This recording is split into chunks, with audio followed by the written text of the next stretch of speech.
അപ്പൊ അതുകൊണ്ട് തന്നെ ഈ പഠിക്കുന്നതിനിടയിൽ ഇങ്ങനെയുള്ള മിക്സിംഗ് അപ്പും അവിയൽ ഫോമിലും ഒക്കെ വരാതിരിക്കാം. പക്ഷെ വരാനുള്ള ചാൻസ് ആണ് വളരെ കൂടുതൽ. ചില ടോപ്പിക്കുകളാണെങ്കിൽ തന്നെ അങ്ങോട്ടും ഇങ്ങോട്ടും ഒക്കെയുള്ള ഒരു ഓവർലാപ്പിങ്ങും, അല്ലെങ്കിൽ ഇത് അവിടെ തന്നെയാണോ പഠിച്ചത്, അത് ഇവിടെ തന്നെയാണോ പഠിച്ചത്, ഇങ്ങനെയുള്ള സംശയങ്ങളൊക്കെ വരാം. അത് ക്വൈറ്റ് നാച്ചുറൽ ആണ്.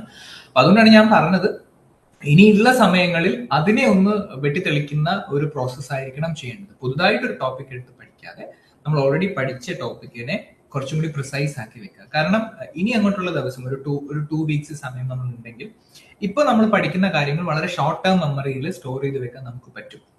അപ്പൊ ആ ഒരു ഷോർട്ട് ടേം മെമ്മറിയിൽ സ്റ്റോർ ചെയ്ത് വെക്കുകയാണെങ്കിൽ ഈ പറയുന്ന രീതിയിൽ ഈ ഒരു അവിയൽ പരുവത്തിലുള്ള സാധനത്തിലെ ഇൻഡിവിജ്വൽ പീസസിനെ നമുക്ക് മാറ്റി ഒരു ഷോർട്ട് ടേം മെമ്മറിയിൽ സ്റ്റോർ ചെയ്ത് വെച്ച് നമുക്ക് എക്സാം അറ്റംപ്റ്റ് ചെയ്യാനായിട്ട് പറ്റും. അപ്പൊ നീറ്റിന് വേണ്ടിയിട്ട് മൈൻഡ് സെറ്റ് ഡെവലപ്പ് ചെയ്തിരിക്കുകയാണ്. അപ്പോൾ എല്ലാവർക്കും എല്ലാവിധ ആശംസകളും. വളരെ നന്നായിട്ട് തന്നെ എക്സാം എഴുതുക. എല്ലാവരെയും ലിസ്റ്റിൽ വരാനും ഈ ഓഫീസിലെ ഈ ഒരു ഞാനിപ്പോ വർക്ക് ചെയ്തുകൊണ്ടിരിക്കുന്ന കമ്പ്യൂട്ടറിലൂടെ തന്നെ നിങ്ങളുടെ എല്ലാം പേര് വായിക്കാനുമുള്ള ഭാഗ്യം എനിക്കും നിങ്ങൾക്കും ഉണ്ടാവട്ടെ.